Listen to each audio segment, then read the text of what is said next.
How's it going, guys? Randall aka Shizukat here, along with Simu on the Tressa's Collectibles channel, and today we're going to be looking at two TD++ builds for Umamusume Pretty Derby. In the TD++ series, we aim to build budget-friendly decks using lower rarity cards from the booster set to help you get into the set as comfortably as possible. Since Uma has two different trial decks with two completely different strategies, we're going to be dividing the work between the two of us. I'll be covering the Race 1 TD, while Simu will be covering Race 2. Let's get started! So Race 1 is the simpler of the two trial decks. It does not use the new Inspire mechanic, which Simu will be covering later on in the video. Rather, it looks to utilize Encore as its main theme, giving you the option to recycle characters over and over again for repeated use. Special Week's level 1 combo is a prime example of this. On reverse, she not only gets to salvage a character, but she also gains Hand Encore and 1500 power until the end of the opponent's next turn, allowing you to discard any random character in your hand to reuse her again. There are a couple other Encore characters in the trial deck, such as Winning Ticket and Vodka, but we're going to be taking those cards out to mainly focus on looping Special Week as our main attacker during the mid-game. Our level 3 finisher in the TD is Silent Suzuka, who heals on play and gains 3k, and can burn for 2 with her Climax combo. The Climax itself is a +2 soul, which is a bit unusual to have on a finisher, and would ordinarily force us to swing for unfavorably high amounts of damage. But Suzuka also loses 1 soul as part of her combo, allowing her to swing for a much more normal 3 damage. By sending the trial deck 2-0 event to memory and waiting a turn, we can potentially bring out Suzuka early and for no stock cost, very fitting for her runaway playstyle.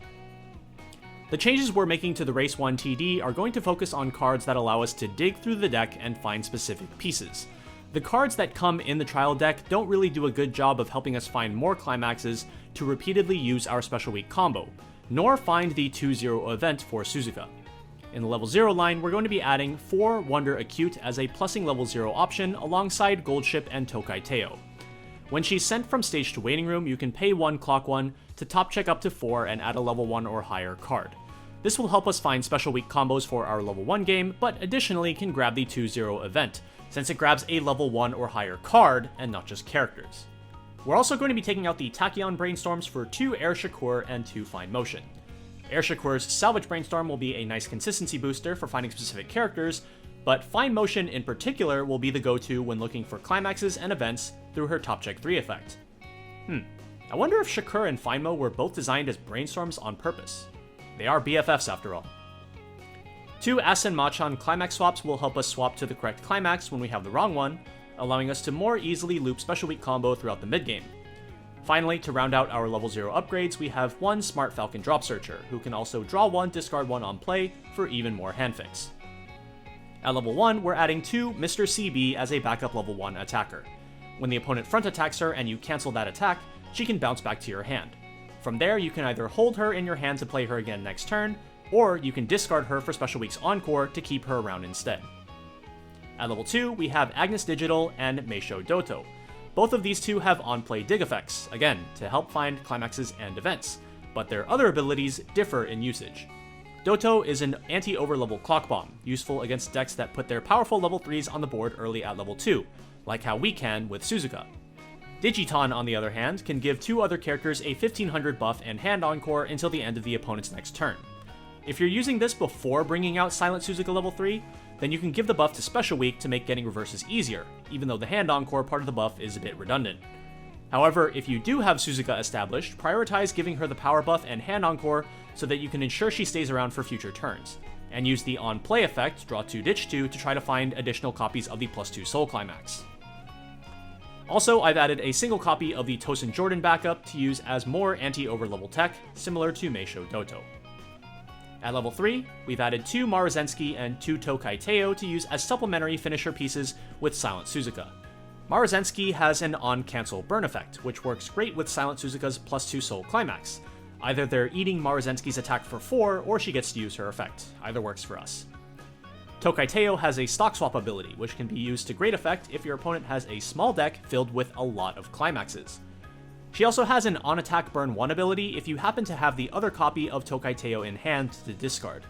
While you don't need to actively sculpt your hand to try to get both copies of Tokai Teo, if you happen to trigger a choice climax while you have the second copy in your waiting room, you can grab it and get in a cheeky extra burn 1. The main game plan for this deck should be to secure special week combos in the early game and copies of her climax, so you can loop the climax combo turn after turn, using the hand encore to keep her alive. Her on reverse salvage can grab cards that you want to use at later stages of the game, while everything else in your hand, like useless level zeros, can simply be treated as more copies of Special Week, since you can just discard them for the hand encore. Keep on the lookout for at least one copy of the 2-0 event throughout the game, so you can utilize your Suzukas as early as possible. And in the late game, look to close out things with your Suzuka finishers with some help from Maruzensky or Tokai Teo. Color priority is going to be pretty easy for this deck. You simply prioritize yellow for your entire level 1 line, followed by green to bring our level 2s and Suzuka online, and finally finish it out with red at level 3, with the only non-level 0 red card in the entire deck being Tokai Teo.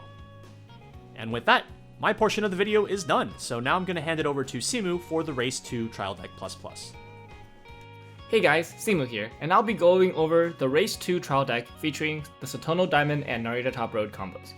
While she may not have been a meta-defining unit in the mobile game, Satono Diamond in Weiss Schwarz is one of the best, if not the best level 1 climax combo of 2023 that is still meta relevant today.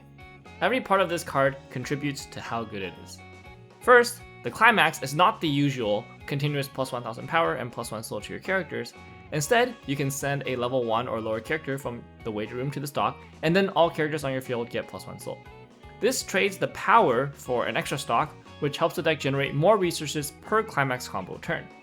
To make up for the lack of power, Satono Diamond herself gets a huge plus 4000 power boost during your turn if you have 2 or more other characters, allowing her to attack for a cool 8000 power without any additional support.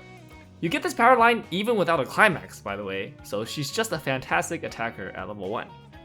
Her climax combo on attack allows you to look at up to 5 cards from the top of the deck and add up to 1 character from among them to your hand. However, if Satono Diamond has a marker underneath her, she can add up to 2 cards instead of 1.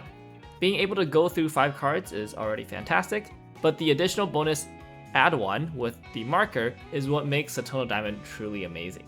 By using cards like the booster set Satono Diamond or Mejiro Arden to protect the Satono Diamond with her marker intact, the next climax combo turn will get even more advantage, allowing you to snowball your resources for more stock, more cards, and better deck states.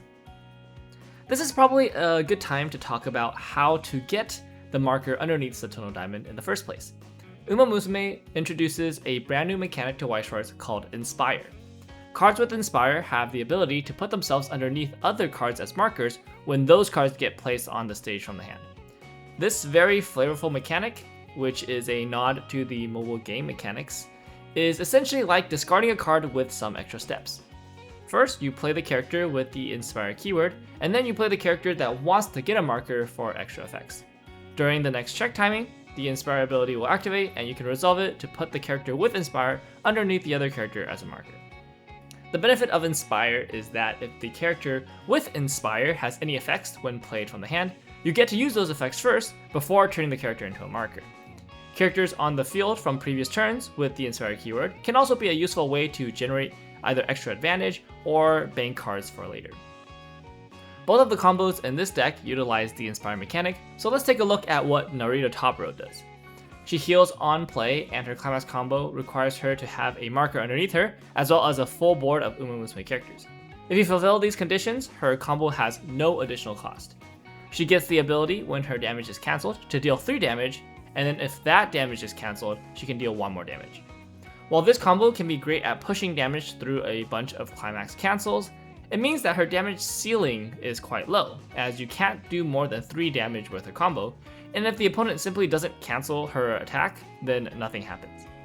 In our trial deck upgrades, we'll be giving her a bit of support from the booster set to make sure she can get as much value from her combo as possible. Looking at our upgraded deck list, the first important thing to note is the number of Inspire characters we have access to. Generally speaking, you want to keep this number to be reasonably high so that you don't have to spend extra resources trying to get a card with Inspire just to use that card as a marker for another card. So in this list, for level 0 Inspire characters, we're keeping the Sakura Bakushin O from the trial deck and supplementing her with Grass Wonder and Maruzensky.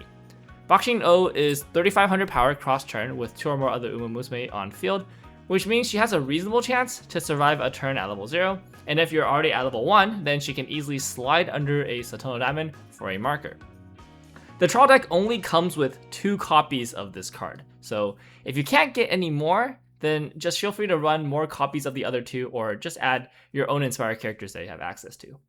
Marazinski doesn't get extra power, but she has a chance to return to your hand, which can help you keep cards in hand for Inspire. And Grasswinder has the ability to salvage a character from the waiting room when played from hand. Grass is especially useful when you're missing either the Satono Diamond or the Narita Top Road, as she can grab the target from the waiting room and then become the marker for the target immediately afterwards. Next, let's talk about Brainstorms. While the trial deck Yaino Muteki Brainstorm is fine, upgrading it to a better Brainstorm from the booster set is a good idea. I've chosen Fine Motion for this slot as a budget upgrade for her added utility and better selectivity, but the best option here would be the Sakura Chiyono-O, which is both a Brainstorm and an Inspired character, and it can't be targeted for some reason. While I normally would include rares in these trial deck upgrade lists, Chiyono-O might be more expensive than most of the double rares in this set, so if you can't get them, that's fine. Fine Motion will do. If you can get them though, you should definitely play them, and you can reduce the number of other inspired characters that way due to some nice role consolidation. Next, I want to talk about my GOAT, Tokai Teo. Her booster set card gets a neat ability at the end of the turn. She can exchange a front row character and a back row character as rest. Since this happens after the encore step, you won't be able to use this effect to save a reverse character. Also, Teo herself still needs to be on the stage, so she can't have gotten reversed and sent to the waiting room. But this is a great way to move a Satono Diamond with a marker to your back row to protect it for another climax combo turn. Good candidates to swap with include the Marazinski, because of her bounce back effect, or Admira Vega from the trial deck, who can then use her ability to send herself to the waiting room to get back one of your other characters that are being attacked. Teo acts like a budget version of the double rare Satono Diamond in this way. Last but not least, at level 0 is the Climax Swap Aston Makan, who can help you swap into the right Climax to use at the right time. At level 1, alongside the Satono Diamond, we're running 4 copies of Mejiro Bright, who is another inspired character with a strong on-play effect. If you have 2 or more other Umamusume, you can discard 2 cards and then draw 2 cards. This is a great way to filter for important pieces and can help you draw into climaxes, which are normally more difficult to get. Don't forget about her field condition when you play her though. It's very easy to forget that she needs 2 or more other characters. At level 2, we're introducing a 3rd color to the deck. And I know, I swore off doing this after the Nikkei TD++ debacle, but hear me out. For this deck, there is simply no other card that can do what this card does to support Narita Top Road to her full potential. Gold City gets the ability Great Performance until the end of your opponent's turn when she's played, which means that while she's not reversed and in the middle position of your board, all your opponent's characters' attacks are redirected to her as front attacks. Combined with her 10,500 base power and additional 2,000 power from her on-play effect, Gold City can often single-handedly win all 3 lanes, especially when backed by a Meijiro Arden backup. Remember, backup power lasts for the entire turn. This means that when it's back to your turn, you'll have 3 direct attacks to work with, which is perfect for Narita Top Road, who wants her attack to either cancel or land as much damage as possible. Since this deck doesn't have a lot of green, the idea with running 4 copies of Gold City is that you can just use herself for her own color condition, whether in level or clock. She's definitely the best in slot here, but if the 3rd color is too awkward, good alternatives include Yamanin Zephyr or Zeno Robroy, and you can play that with or without the combo. Before we talk about the additions at level 3, let's go over the cards we're keeping from the trial deck for the top end. The trial deck, Kitasan Black, acts as an off finisher and can deal damage equal to the level of the character revealed from the top of the deck. In order to maximize this damage, we're running a solid amount of level 1 and higher characters. We're also keeping the Next Stream event for its defensive uses. The event gives a character power as well as preventing all damage dealt by a battling character for the turn. This has good synergy with both Gold City and Narita Top Road.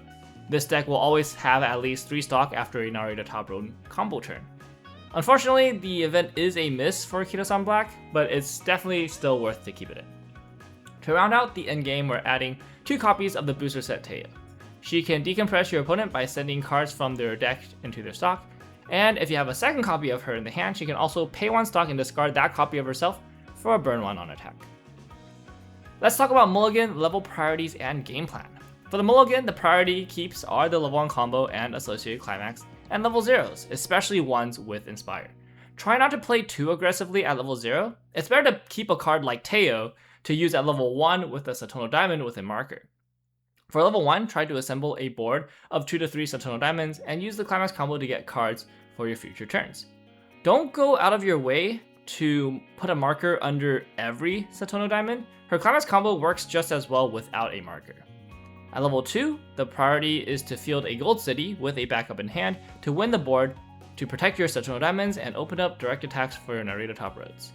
At level 3, triple Narita Top Road is your best shot at sealing the game, but if that doesn't get there, then use the next Dream event to try and buy another turn.